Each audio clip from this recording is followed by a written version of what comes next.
Hello, আসসালামু আলাইকুম guys. আমরা এখন এই 3 বন্ধু মিলে ইনশাআল্লাহ আল্লাহর রহমতে আল্লাহর ঘর মসজিদে অবস্থান করতেছি।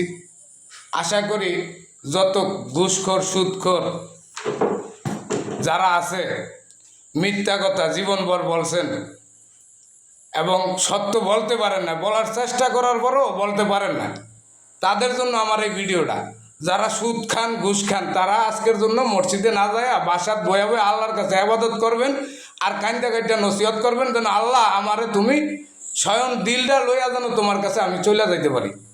এই ফরিয়াদ করার পরে যখন আল্লাহ পাক আপনার মসজিদ ঘরে যাওয়ার তৌফিক দান করব তখন আপনি মসজিদ ঘরে যাবেন। আপনার জন্য মসজিদ না। সুদ খাওয়া মার সাথে জিনা করা সমান, সুদ খাওয়া শুয়োরের গোস্ত খাওয়া সমান, আমার হাদিস না। এবং আমার জন্য আরো 10 জন